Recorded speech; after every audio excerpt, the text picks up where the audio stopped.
2분기 실적 이제 끝났죠, 거의. 예, 발표가 다 완료됐습니다. 예, 어떻게 보셨어요? 좀 총평을 해주신다면. 네, 일단 모두가 기대했듯이 반도체 소부장 쪽에서 상당히 놀라운 숫자를 보여준 기업들이 많이 있었습니다. 그래요? 예, 뭐 반도체 전구체 기업인 JI테크나 뭐 테스트 소켓 기업 마이크로 컨텍솔, 뭐 저기 테스트 핀 기업, 메가터치 같은 기업들이 있었고요. 또 의외로 2차 전지에서도 좀 꽤 보였었습니다. 아주 오랜만에 좀 보였던 기업인 테이펙스 이런 기업이 있었고요. 여긴 뭐예요? 예, 그 2차 전지 테이프를 좀 판매를 하고 있습니다. 테이프? 예, 네. 근데 이제 전방 고객사 쪽에서 조금 재고 조정이 끝나고 좀 이제 2차 전지 소재들 쪽에서 어떻게 보면 실적이 좀 회복되는 흐름이 보였다는 점을 좀 포착을 해가지고요. 지금 주가가 상당히 바닥권에 있는 기업들이 있어서 좀 보기 시작하면 좋겠다 해서 탐방을 좀 잡아놨습니다. 아, 그래서 그래요? 갔다 예. 오신 다음에 또 한번 말씀드릴 기회가 있겠네. 예, 그런 기회가 있으면 정말 좋을 것 같습니다. 네, 그리고 짧게 전화로 드렸을 때는 일회성적인 부분은 아니라고 좀 판단을 하고 있다는 점만 지금 좀 말씀을 드릴 수 있을 것 같습니다. 예. 이외에 좀 ESS 쪽으로 좀 수혜가 가능해서 주가 흐름이 좋았던 뭐 상신 EDP 이런 기업들도 좋은 실적을 좀 보여준 것 같습니다. 네. 그리고 또 마지막으로는 저희 화장품 쪽 실적이 또 워낙 좋았고요. 네. 뭐 펌텍 코리아나 제닉 이런 쪽으로는 실적이 워낙 좋았고 코스메카 코리아는 좋은 실적과 함께 신고가 돌파하는 모습도 보여줬었습니다. 그래서 정리해서 말씀드리자면 삼성전자 하이닉스에 좀 가려져 있긴 하지만 개별적으로는 좀 재미있어지는 기업들이 많이 나타나고 있다. 글쎄. 이렇게 좀 말씀드릴 수 있을 것 같습니다. 예. 지금 보면은 말씀하신 종목들이 다 중소형주들이죠, 그죠? 네, 맞습니다. 어쨌든 뉴스차 아름이 주로 커버하는 데가 대형주가 아니라 중소형주이기 때문에 그런 부분들을 감안하시면 될 것 같고 조금 이제 세부적으로 한번 들어가 볼까요? 네. 중소형주 쪽이 특히 이제 지금 하반기에 관련돼서 계속 나오는 얘기들은 이제 삼성전자 하이닉스에 대한 쏠림이 확실히 좀 둔화될 거다. 네. 그러면 그 매기가 분명히 어디론가 갈 건데 소위 말하는 이제 중소형주, 좀 미국 시장에서도 러셀리천이 계속 뭐 꾸준했던 이유도 좀 있고 그래서 중소형주를 좀 주목해서 종목 장세에 대한 기대감이 크다 이런 얘기를 많이 했기 때문에 네. 중소형주들 어떻게 좀 이번에 접근해 보면 좋을까요? 네, 일단 사실 저희가 네이버에 들어가서 확인할 수 있는 실적 컨센서스 기준으로도 삼성전자와 하이닉스가 전년 동기 대비 올해는 뭐 9배, 5배 이렇게 좀 잡혀 있습니다. 사실 중소형주가 그 허들을 넘기가 좀 어려워서 이제 집중적인 좀 그런 쏠림 현상이 있었던 것 같은데요. 사실 내년도, 내후년도 가면서 성장률에 대한 둔화는 조금 있는 모습이 있습니다. 뭐 한 50% 정도 이렇게 허들이 좀 낮아지기 때문에 그거 넘어서는 중소형주들에서는 또 좀 기회가 될 수 있다는 측면에서 아무래도 좀 그런 이야기들이 나오는 것 같습니다. 네. 그래서 사실 중소형주들은 저희가 이제 많이 힘드셨을 것 같아요. 5월 27일 이제 단일 종목 레버리지 나오고 한 2달 동안 적게는 50%에서 많게는 80%까지 빠졌던 기업들이 꽤 많이 보였던 것 같습니다. 펀더멘탈이 괜찮은데도. 예, 맞습니다. 그래서 하지만 또 반대로 이제 그 단일 종목 레버리지 규제가 시행되고 31일부터 한 달여 동안 50%에서 150%씩 반등한 기업들도 꽤 많이 확인이 되고 있습니다. 이런 것들이 좀 중소형주에 대한 매력도인 것 같은데요.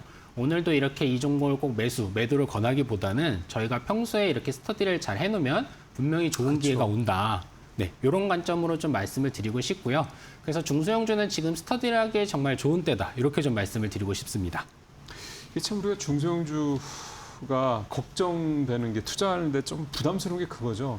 아, 얘네를 믿을 수가 있나? 그러니까 삼성전자 하이닉스의 올해 상반기에 그렇게 쏠림 현상이 심했던 이유도 얘들은 무조건 확실해 뭐 이런 심리였잖아요. 예. 그러니까 막 그 무서운 레버리지, 단일 종목 레버리지까지 그렇게 투자를 해가지고 그렇게 쏠렸던 건데 결국 중소형주가 갖고 있는 이 한계점, 이 리스크 얘들을 믿을 수가 있느냐.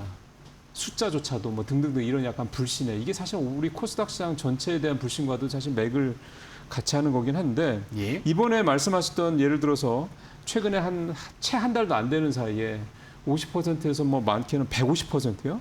네. 이렇게 회복한 기업들이 많이 나왔다고 말씀하셨는데 네.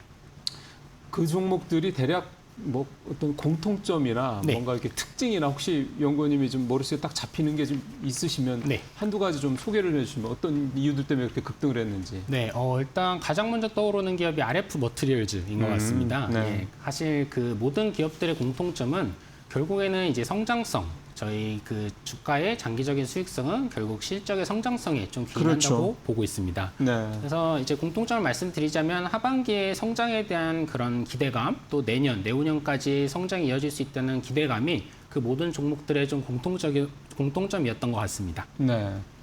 RF 머티리얼즈 그래서 마침 말씀하신 김에 제가 차트를 좀 보니까요. 네.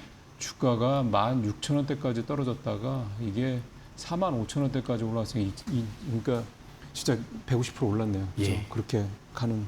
그러니까 결국은 중소형주지만 네. 확실한 성장성이라든가 그다음에 현재 수치를 좀 만들어내고 있다. 근데 네. 그것도 수치도 우상향하는 수치다. 그러면 이렇게 특별한 이유 없이 펀더멘털적인 거랑 관계없이 주가가 급락을 했을 때가 한번 아주 좋은 기회다. 예, 그렇게 생각하고 있습니다. 자, 이렇게 생각을 갖고요. 오늘 이제 김현권님 준비해 오신 종목들 좀 몇 개 살펴보겠습니다. 첫 번째로 하반기에 좀 성장이 확인될 종목 중에서 어떤 종목 하나 오늘 좀 소개 좀 해볼까요? 네, 일단 코세스라는 기업을 좀 예. 말씀드리려고 합니다. 솔더볼 부착 장비나 웨이퍼 절단 장비 같은 반도체 후공정, 패키징 장비를 시작으로 레이저 가공 정밀 기술이나 자동화 장비 기술을 좀 축적을 해왔습니다. 네. 그러면서 디스플레이나 에어팟 같은 IT 기기 쪽으로 전방 산업을 넓혔었고요. 그 다음에는 이제 2차 전지 쪽으로 넘어갔다가 이제 최근에 투자 포인트가 되고 있는 SOFC 쪽으로 전방 산업을 확장하는 데 성공한 기업입니다. 그러니까 한마디로 얘기하면 반도체 장비주라고 예. 이제 보면 되고. 예. 근데 왜 이 회사가 오늘 소개 좀 해주실 만한 회사인 겁니까? 네, 사실 기존에 있던 기존 사업 부문들은 이제 반도체 쪽에서는 신규로 파는 장비가 있고 전환해서 하는 또 이제 AS 매출이 좀 있습니다. 그런 것 좀 합해서 레이저 가공 장비까지 해서 한 매출액 800억 원 정도를 좀 안정적으로 할 회사로 보고 있었는데요. SOFC라는 쪽이 좀 신규로 붙으면서 저희가 오늘 좀 소개를 해드리게 되었습니다. SOFC 하니까 이게 네. 그 고체 산업을 연루던지 그래가지고 이게 블루에너지 우리가 많이들 아마 생각하시는 분들이 계실 텐데 네. 그러면 이 SOFC가 이제 시간이 많지 않으니까 네. 이 SOFC는 우리 시청자분들 좀 아시는 분들 좀 있을 것 같아서 요거에 네. 대한 자세한 설명보다도 네. 결국 이제 중요한 거는 SOFC 하면은 블루에너지 이렇게 딱 연결을 하니 네. 이게 이 회사가 코세스하고 블루에너지하고 뭐가 상관성이 있느냐 요게 좀 되게 관심을 가질 것 같은데요. 네.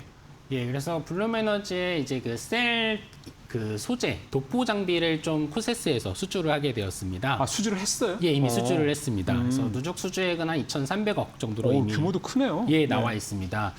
사실 이 블룸에너지의 캐파에 저희가 좀 주목을 할 필요가 있겠는데요. 네.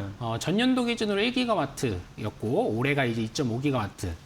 그리고 이제 내년도 5기가와트, 그리고 그 이후로는 한 5년 동안 13기가와트 정도를 추가로 증설할 걸로 지금 전망이 되고 있습니다. 블루에너지 혼자서. 예, 맞습니다. 근데 그 블룸에너지가 1기가와트씩 증설을 할 때마다 코세스는 한 400에서 500억 정도의 해당 장비를 좀 수주를 하게 되는 그런 서플라이 체인에 진입을 한 상황이어서 오늘 네. 좀 소개를 해드리게 되었습니다. 1기가 증설할 때다 4,500억 정도 하고 뭐 500억 잡고 뭐 그냥 네. 편의상. 네. 올해 2.5기가 내년에 5기가면 내년에 블루에너지 향 수주만 대략 2,500억 가까이 나올 수도 있다 이런 얘기가 되는 거네요. 예, 그냥 맞습니다. 단순 적용을 하면. 맞습니다. 근데 이제 납품하는데 걸리는 기간을 좀 감안했을 때 올해 매출로 인식하는 게 올해 한 800억, 900억 원 정도 보고 있고요. 네. 내년도부터 한 매년 최소 1,500억 정도를 좀 보고 그러게요. 있습니다. 네. 한 회사에만 이렇게 된다. 예, 맞습니다. 근데 이게 OP 마진이라고 그래야 되나? 영업이익률은 어느 정도 예상하면 돼요? 네, 사실 기존에 이제 사용하던 기술을 적용해서 만든 그 장비여서 조금 이익률 산정이 좀 용이한 부분이 있었던 것 같습니다. 그래서 네. 한 OPM 30%대 초반 정도로 조금 보고 있는 상황이고요. 다른 기존 장비들 같은 경우에는 20%대 초반이었기 때문에 수익성 측면에서도 그러게요. 네, 상당히 좀 괜찮은 부분이 있을 것 같습니다. 예. 어떻게 들어갔대요? 아, 예. 사실 그 블룸에너지에 반도체 엔지니어 분들이 많이 있으셨다고 합니다. 블룸에너지예요? 예. 블룸에너지에 오. 반도체 엔지니어 분들이 많이 계셨는데 코세스의 후공정 장비로 인해서 그 코세스에 대한 인지도가 조금 있었던 상황으로 알고 있습니다. 아. 그래서 상대적으로 진입하기가 좀 용이했고 또 기존에 공급하던 글로벌 장비 A사가 있습니다. 그 회사 같은 경우에는 이런 커스터마이징 요구에 좀 대응을 잘 못 해주면서 네. 신규 공급사 선정을 위한 입찰이 있었고 국내 한계 기업 그리고 글로벌 한계 기업과 경쟁을 해서 동사가 네. 조금 이겨낸 모습입니다. 근데 이 코세스는 왜 반도체 패키징 장비하다가 네. SOFC 쪽으로 또 새로 성장, 신성장 동력으로 예. 보면 되는 겁니까? 맞습니다. 완전히 새롭게 들어오는 매출이고요. 사실 올해 3분기부터 처음으로 매출 인식될 것 같습니다. 예, 이게 참 새로운 신성장 동력을 만드는 거야 뭐 하죠. 근데 거기서 이제 돈을 버냐 이건 또 다른 문제거든요. 근데 어쨌든 뭐 코세스는 현재로 분위기를 봤을 때는 가장 상징적인 회사가 블루메너지인데 SOFC 쪽에서 그쪽의 회사에 그 회사에 이렇게 매년 매출이 뭐 네 자릿수 이상 나오는 천억대 이상 나오는 그런 거를 좀 만들어놨다는 것 자체가 참 대단히 긍정적인 포인트라고 좀 보여집니다. 하나 더 볼까요? 어느 회사를 하나 더 볼까요? 예, 이제 TYM이라는 농기계 회사를 좀 말씀드리면 좋을 것 같습니다. 옛날에 이름이 대동 거기예요? 아닙니다. 그 경쟁사가 되는 경쟁사요? 예. 이 농기계는 대동기계만 알고 있었어요. 맞습니다. 네네네. 예, 그래서 TYM 같은 경우에는 이제 사실 상반기에 전방 산업의 시장만 놓고 보면 한 11% 정도 역성장한 모습이 있었습니다. 부진했다는 얘기인데. 예, 하지만 TYM 같은 경우에는 현재 실적 성장이 일어나는 모든 동의는 북미 시장에서 일어나고 있는 상황인데요. 수출로. 맞습니다. 수출로 현재 이견에 나오고 있는 모습입니다. 근데 네네. 결과적으로는 가격 경쟁보다는 이제 미국에서 조금 성공하기 위해서 서비스 경쟁력에 선제적인 투자를 굉장히 많이 했습니다. 네. 그런 부분들이 사실 조금 유효하게 작용을 하면서 시장이 역성장했음에도 불구하고 상반기에만 전사 기준으로 매출액 13%, 영업이익은 60% 이상 성장하는 모습을 굉장히 보여줬습니다. 좋은데요, 그러면? 예, 맞습니다. 네. 그래서 사실 이런 부분들이 있었고 사실 이 농기계 업종에 이 곡물 가격이 조금 영향을 미치게 되는데요. 그럼요. 네. 예. 이게 22년도에 이제 러우 전쟁 터지면서 곡물 가격이 고가를 찍고 맞아요. 계속 네. 하락하면서 업황이 조금 좋지 않은 모습에서 이런 모습들을 보여줬기 때문에 최근에 이제 뭐 지역별 분쟁이 또 격화되는 부분도 있고 뭐 이상기후 같은 걸로 곡물 가격이 반등하는 움직임도 좀 나타나고 있습니다. 네. 그래서 만약에 업황이 반등하게 됐을 때는 좋지 않은 상황에서도 이 정도 성장을 보여줬다. 근데 업황이 반등한다. 이러면 조금 더 큰 폭발적인 성장을 좀 기대해 볼 수 있겠다라는 점에서 저희가 조금 미리 알아둘 필요는 있을 것 같습니다. 예, TYM 이제 농기계 회사인데 지금 앞서 말씀하신 코세스하고 이제 코세스도 좀 말씀 들으면서 좀 차트를 좀 보니까 네. 주가가 5만 원대에서 만 원대 중반까지 굉장히 많이 떨어졌다가 네. 지금 조금 반등을 했더라고요. 한 30% 정도. 기술적 반등한 정도 수준이고 네. 여기에서 만약에 이제 펀더멘털이 말씀하셨던 그런 SOFC 쪽에 이런 것들이 좀 시장에서 좀 뭔가 이렇게 좀 좋게 봐준다면 네. 좀 분위기가 다시 옛날 공고점을 향해 갈 수 있는 그런 여지가 있는 상황이다. 네. 그리고 지금 말씀하신 TYM도 주가가 거의 반토막 났다가 조금 회복이 되긴 했는데 네. 좀 전에 말씀하신 거의 포인트라면 소위 말해서 비수기 때도 이 정도 성적을 냈는데 이제 네. 성수기가 되면 더 좋지 않겠냐 이 부분이라고 봐야 되는 것 같고요. 네. 이 농기계 쪽이 왜 AI라 이렇게 접목을 하는 얘기들이 미국의 존 디어인가요? 네. 그 회사가 그걸 아주 대박을 쳐서 했었었는데 네. 그래서 농기계 회사도 이제는 AI 기업이다 이런 얘기 있었는데 우리 쪽은 좀 어떻습니까? 짧게 어. 하나만 더 여쭤본다 그러면. 예, 상당히 준비가 잘 되어 있습니다. 3단계는 이미 상용화를 마쳤고요. 네. 4단계는 내년도 출시 예정입니다. 다만 국내에서는 이제 실제로 농업을 하시는 분들께서 워낙 고령화가 되어 맞아요. 있으셔서 맞아요. 네. 그래서 기술은 준비되어 있지만 좀 수용성 측면이 좀 떨어지는 부분이 있고요. 다만 내년에 4단계를 출시하게 됐을 때 반응은 한 번 더 봐야 할 것 같고 북미 쪽에다 기술을 적용할 수 있는 부분도 분명히 열려 있는 것 같습니다. 그리고 코세스 쪽 혹시 잠깐 한마디만 좀. 그럼요. 예.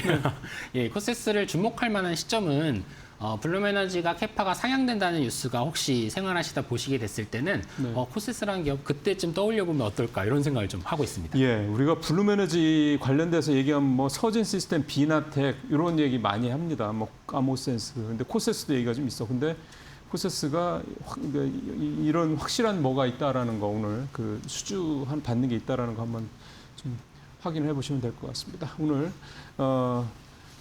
리서치 아름의 김도윤 연구원님과 신장 얘기 나눠봤습니다. 말씀 잘 들었습니다. 감사합니다.